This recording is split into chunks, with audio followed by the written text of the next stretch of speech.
December 9th, 1945. Mannheim, Germany. 11:45 a.m. Rain falls against the windshield of a 1938 Cadillac staff car. Not the thunderous rain of artillery shells that once shook the earth beneath his boots, but a quiet, almost apologetic drizzle. The kind that whispers. The kind that says nothing lasts. General George Smith Patton Jr. sits in the back seat. His eyes, pale blue, the color of winter ice on the Moselle River, scan the roadside. Rubble. Shattered storefronts. A child's doll. Half buried in mud. The war is over. Germany lies broken. And yet, something in his chest remains unfinished. A sentence without punctuation. A battle he cannot name. He will never walk again after today. 12 days from now, he will be dead. But the rain does not know this yet. Neither does the truck driver approaching from the opposite direction. Neither does Patton himself. The man who once declared that he would die from the last bullet of the last battle of the last war. The rain simply falls indifferent, patient. To understand how a man arrives at the back seat of a Cadillac on a grey German morning, you must first return to the beginning, to the sun-scorched hills of San Gabriel, California, where a boy was born on November 11th, 1885 at 6:38 a.m., into a family that breathed war like oxygen. The Patton name carried blood. His grandfather, George Smith Patton Sr., had been a Confederate colonel who died from wounds at the Third Battle of Winchester. His father, also George, spoke of the Civil War not as history, but as scripture. In that household, duty was not taught.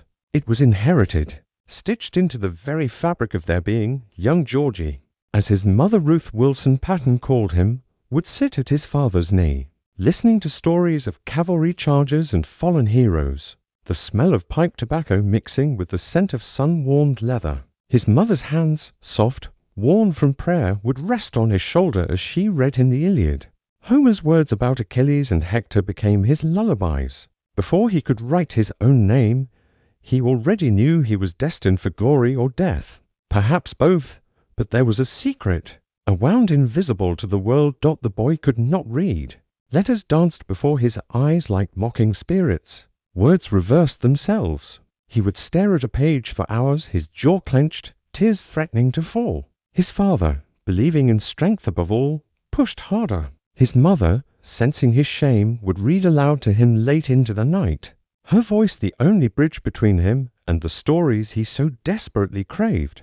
What does it mean to be born for war, but unable to decode the simplest battle orders? What fire burns in a child who believes himself broken before he has even begun? Patton never spoke of his dyslexia. Not then, not ever. He simply compensated, memorized, listened, worked twice as hard as any other boy. By the time he was 12, he had committed entire books to memory. His mind became a fortress of will. At 17, he entered the Virginia Military Institute, his father's alma mater. 1 year later, he transferred to West Point. The adjustment was brutal. Academics still tormented him. He failed his first year and had to repeat it. Other cadets whispered. Some laughed. But George Patton did not break. He rose at 4:30 a.m. to study. He drilled until his legs screamed. He practiced swordsmanship until his palms bled. By the time he graduated in 1909, he had transformed himself through sheer, stubborn fury into something sharp, something dangerous. Something hungry. And then there was Beatrice. Beatrice Banning Eyre, heiress to a textile fortune, educated, elegant, with eyes that held both fire and tenderness. They met when he was only 16. She was 15. At a party in Massachusetts, surrounded by chandeliers and the rustle of silk, he saw her across the room and knew, with the certainty of a man who believes in fate, that she would be his. Their courtship lasted years. Letters flew between them like messenger birds. In those letters, the warrior revealed himself, not the armored general the world would come to know, but a boy afraid of failure, a young man terrified that he would never be worthy of his ancestors, a soul convinced that he had lived before, as a Roman legionnaire, as a knight at Agincourt, as a soldier at Gettysburg. I have always believed, he wrote to Beatrice in 1909, that I have fought in other lives. I see battlefields I have never visited. I remember deaths I have not yet died. On May 26, 1910, at 11 a.m., they married. Beatrice became his anchor, his confessor, his sanctuary.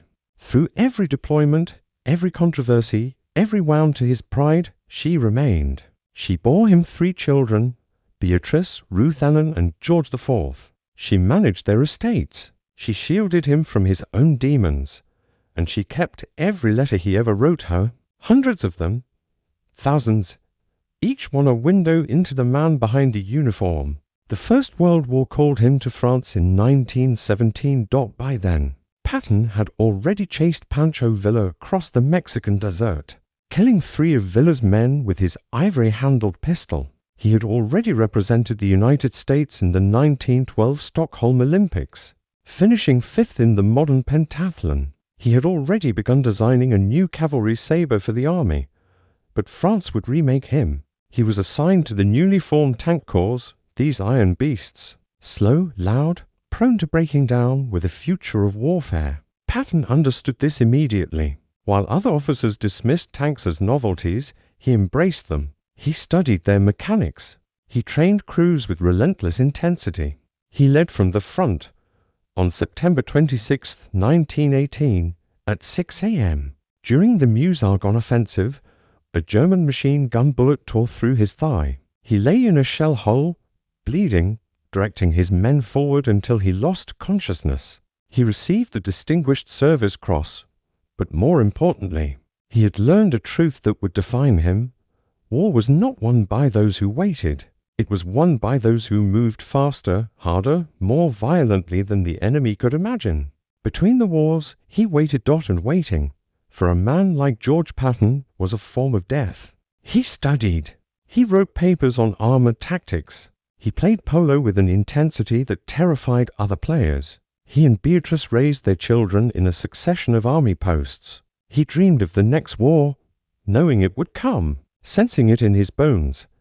He also struggled with darkness. Depression crept into his letters, doubts about his worth, fears that he had been born too late or too early, that history would pass him by. I sometimes think, he confided to Beatrice, that I am a monument without a battle.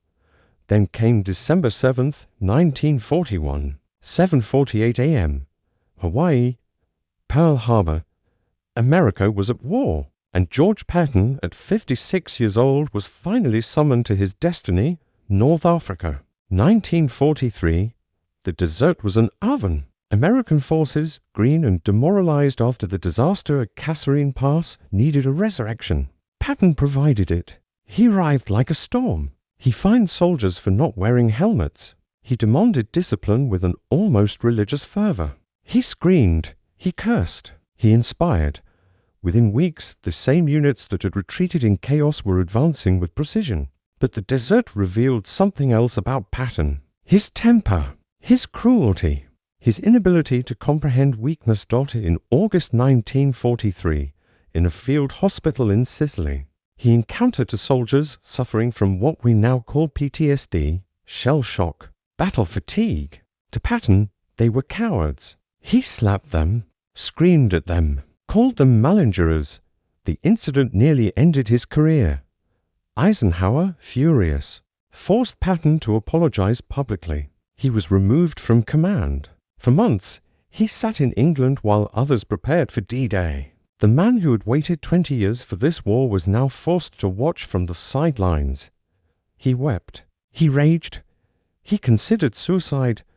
But Beatrice's letters, steady, unwavering, pulled him back. "You are still needed," she wrote. "The war is not finished with you." She was right. August 1944. Patton's Third Army was unleashed upon France. What followed was one of the most spectacular advances in military history. While other commanders moved cautiously, Patton drove his armored columns with reckless, brilliant speed. Through Brittany, across the Seine, into the German heartland, Lodus, Lodus, Tujas Lodus. He quoted Napoleon, "Audacity, audacity, always audacity." The Third Army covered more ground, captured more prisoners, and killed more enemy soldiers than any other Allied force. Patton seemed to be everywhere at once, his ivory-handled pistols gleaming, his profanity legendary, his presence electric. But there were costs for every mile gained. There were bodies. American boys from Kansas and Ohio and Texas, German boys who had been farmers and students, French civilians caught in the crossfire. Patton saw them all. He had too. A general who does not see the dead is not a general. He is a clerk. At night, alone in his command trailer, he would write in his journal. His handwriting, cramped, urgent, betrayed emotions his public face never showed. God, I hate war. He wrote on September 15th, 1944. But I love it too. What does that make me? December 1944, the Battle of the Bulge. Germany's last desperate gamble. A surprise attack through the Ardennes that threatened to split the Allied forces. Eisenhower, panicked, called his commanders together. How long to redirect your forces north? He asked Patton. 48 hours, Patton replied. I can have 3 divisions in Bastogne. Other officers laughed. The logistical impossibility, the roads, the weather. But Patton had already given the orders, before the meeting even began.